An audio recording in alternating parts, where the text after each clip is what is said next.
Hey y'all, Chelsea and Danny here. Enjoy this episode of Today's Homeowner here on YouTube.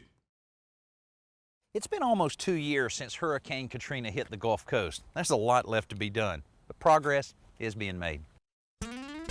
Today's Homeowner with Danny Lipford, the voice of home improvement, with projects, tips, and ideas to help you improve your home. Because I live along the Gulf Coast, people ask me all the time, is everything back to normal after the devastation of Hurricane Katrina? Well, you can see there's a long ways to go. But this week, we want to focus on a lot of the bright spots where volunteers and homeowners are really working together to rebuild their homes and their lives, and some of the lessons they've learned along the way. Stay with us. Before Hurricane Katrina hit this area of the Mississippi Gulf Coast, there were beautiful homes all along this stretch of the coast. Now most of those homes are gone or damaged pretty severely, but the rebuilding efforts well underway. And the homes that they're building much stronger than the homes they had here before. And when we visited here just a few weeks after Katrina, it was amazing how much damage there was all over the place and really gave us a lot of respect for a monster storm like that. But what really struck us was the spirit and the optimism that was throughout this whole community, and we saw some people that were determined to rebuild their homes. One of those individuals was Mark Ashley, and we checked in with him recently to see how he and his family are holding up in rebuilding their home.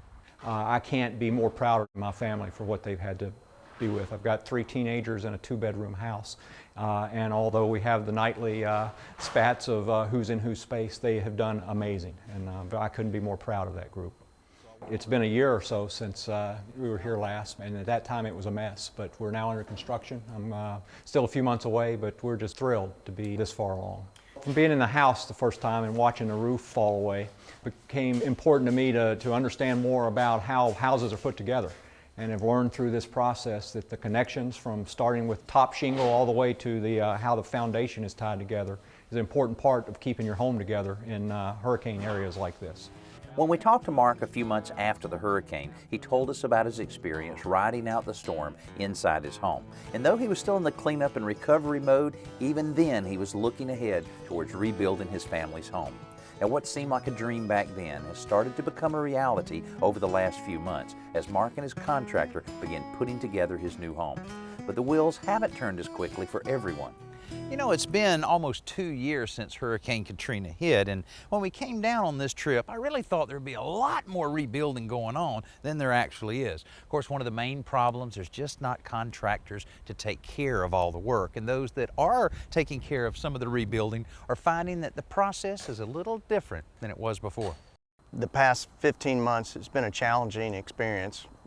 We've had issues with subcontractors, vendors, everybody that was reliable and dependable before. Everybody suffered tremendously from the storm. Cleanup has taken a long time. It just, when you drive down the coastline, it's just slab after slab after slab. When I came back 3 days after the storm, I went to the street that my house was on. It was nothing but lumber, just sticks of lumber, just layered on top of each other. And it was, it was just a sight that you really don't want to see. We've had several code changes. Each city is a little different. You have to be familiar with each city and what they require. They all look at it and interpret it a little different. We kind of look at what each city requires and go to the max. If Biloxi requires 18-inch spacing on anchor bolts, then we're going to do that across the board.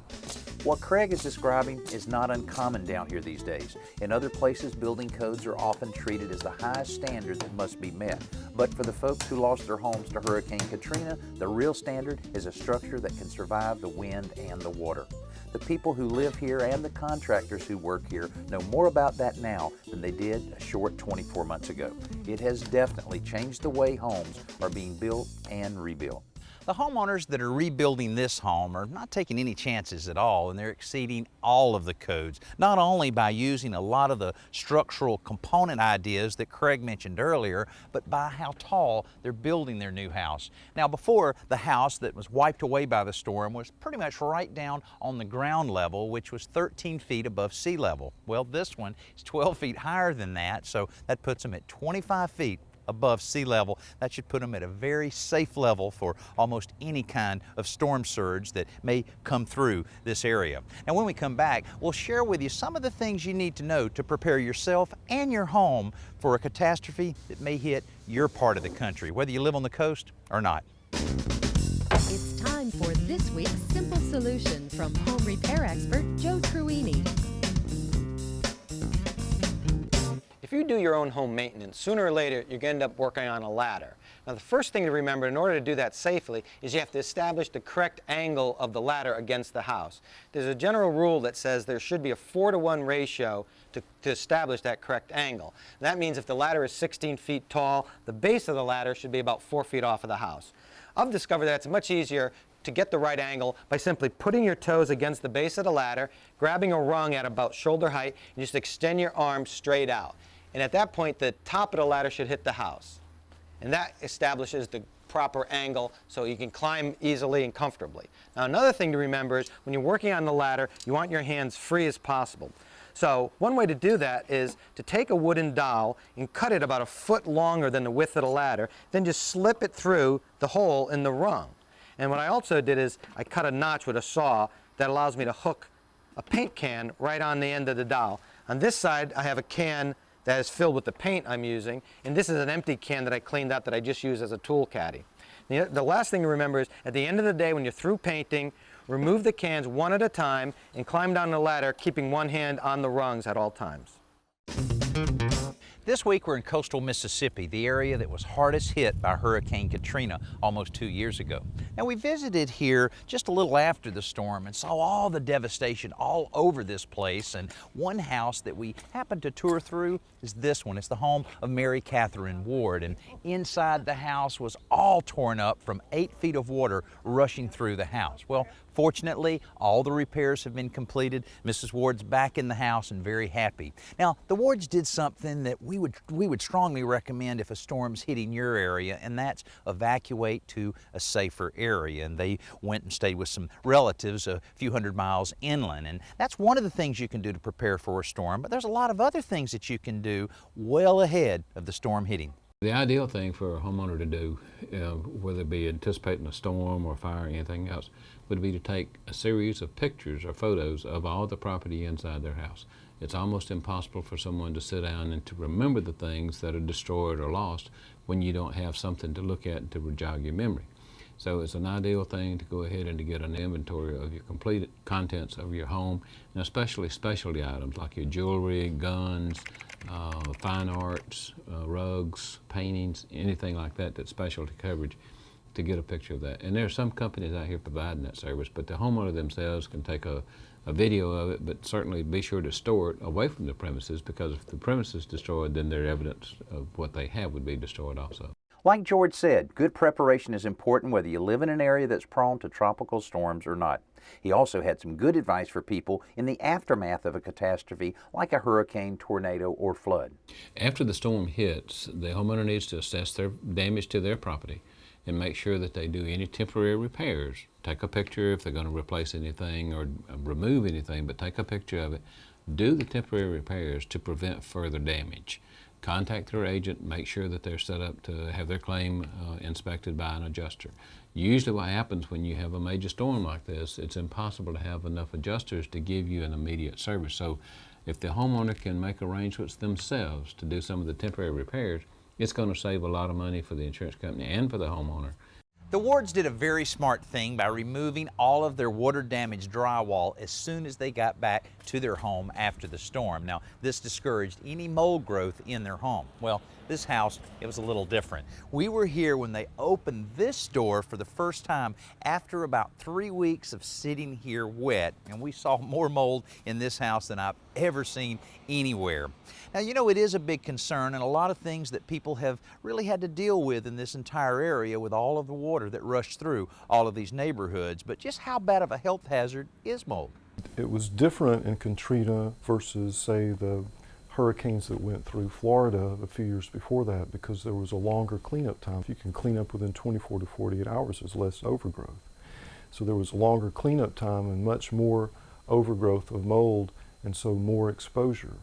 And the way it can affect you is, if it's an irritant, then of course you get inflamed eyes, rash. If it's an allergic reaction, then you have trouble with asthma, or in severe cases you may have worsening swelling and that sort of thing.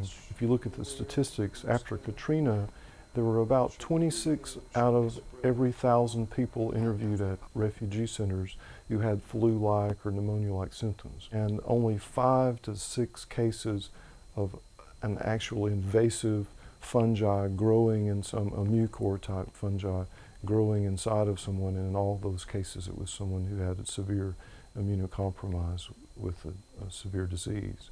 So the actual severe cases are not that common.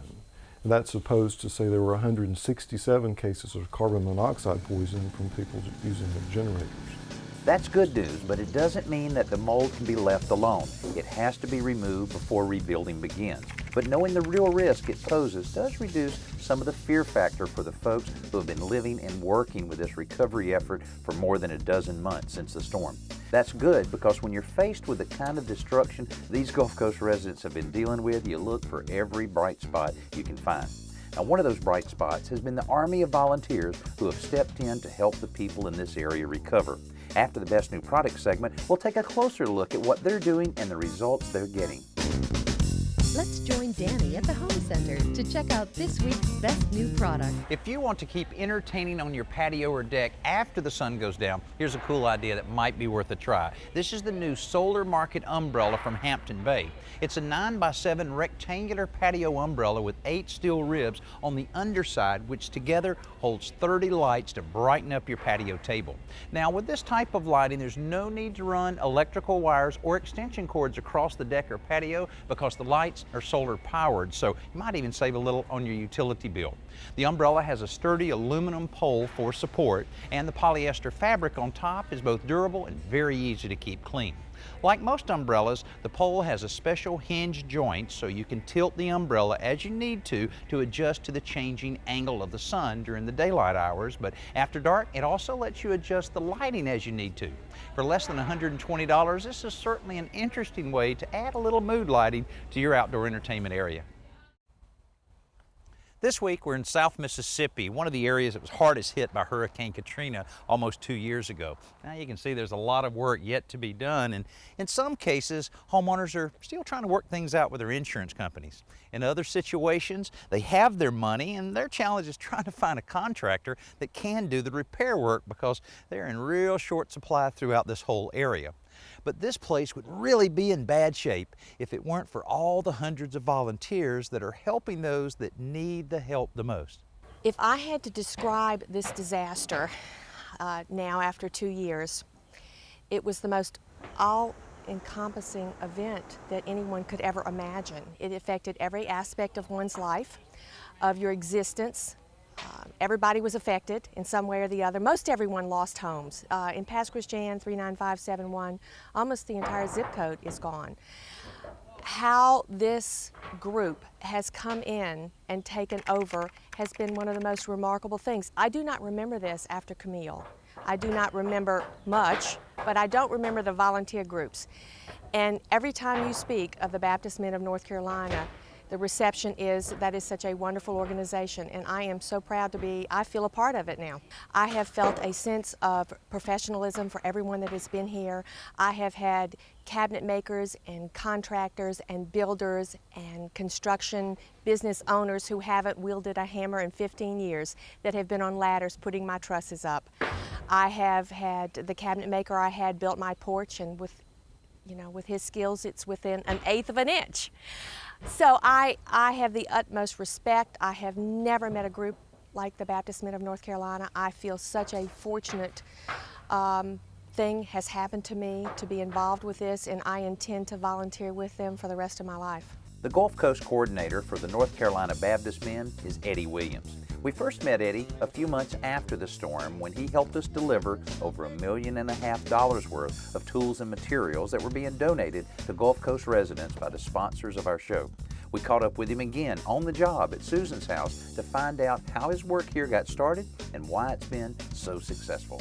My heart was in missions, and this was a tremendous mission ground. So with a lot of prayer and support of my wife and my family, we resigned our jobs, closed up our home, and we came to Mississippi and gave a 2-year commitment to help rebuild back. We've had over 300 volunteers per day since Hurricane Katrina, so we get a lot of different skill levels. We get non-skills, so we do a lot of preliminary work ahead of time. When the group registers with us, then we request their skills, and whatever those skills are, and then we try to match up on the job site.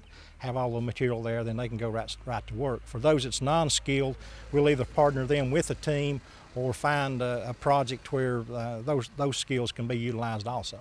As far as the city officials, we're working with 5 different code offices, and every one of them has been great. They've been fantastic to us. We've had no problems. They go out of their way to make sure that that we need what we have to have as far as inspections and things. And it's not uncommon to call them and say, "Hey, what do I need to do here?" And they're very eager to help us. So it's been what we're seeing is this operation is a prototype where you can take a faith-based organization, you can take the federal government, you can take a municipality, and you can all work together for good. And we've seen that. We've accomplished that. Eddie and his group of volunteers have done a phenomenal job getting so many of the families that really need the most help back in their homes. Now, one homeowner that was lucky enough to find a contractor and able to get his rebuilding started is someone we visited with earlier, Mark Ashley. Now Mark, you're so close. I mean, you're so close to getting in here. Your family must be really excited. Well, the word for it, they've already packed. So Is that they right? have their schedule and the builder has his, so we're on the edge. We're ready to get in. How's the process been in terms of finding that contractor and materials and all of the logistics, permits, all that kind of thing? Has it really been tough on you? Actually, it's a lot smoother than I thought. While it may have taken a month or so longer than normal, it really has been smooth, and they've been working every day since we started. Well, now, how much do you have left in order to get moved in there? It looks like just basically down to almost the punch list. That's it. The appliances go in, and we finish out the painting, and we hope in about 2 weeks. I see. Now, I understand this is very close to the same kind of floor plan that you had in the house before.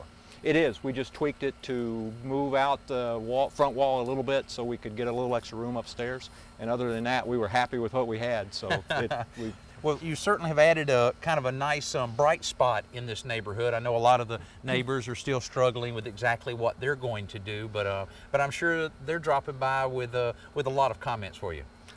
we're anxious to get back, and hopefully they're anxious to have us back, and then we hope the rest of the neighbors will get started soon with their plan. Okay. Well, I'll have to say, you are one persistent guy. And that's not what my wife says. It's a little stronger word than that, but thank you. Let's head outside for Around the Yard with lawn and garden expert Tricia Craven-Worley. I knew I fell in love with my then future husband Don when he knew how to change a tire on our car, but that's another story. Actually, I'm going to give you a tip on how to change a wheelbarrow tire, and maybe that'll plant some romance in your life. Now, this is a wheelbarrow tire that you do inflate, and it's flat. I can pump it up with a bicycle pump or an aerosol flat tire filler, and this actually pumps air and a sealer into the tire, so then you can hold the air. However, I think probably the best thing to do is buy a universal wheelbarrow tire. This is a solid tire. It's never going to go flat on you again. And you think, well, how's it going to fit my wheelbarrow? Well, actually, it's universal. So there are all these different parts that you can put on to adjust it to the size of your wheelbarrow. And remember, you're never going to have to inflate it again. So I think it's a really super idea. Mark tells me he only needs just 2 more weeks to complete all the work on his house and move his family in, and that's just in time for his daughter's high school graduation. You know, there's some wonderful stories from this area, and since I was here last, a lot of progress has been made, but there's a lot more work to be done. Now, if you can find a way to help the spirited, optimistic people in this area, do it. I'm Danny. We'll see you soon.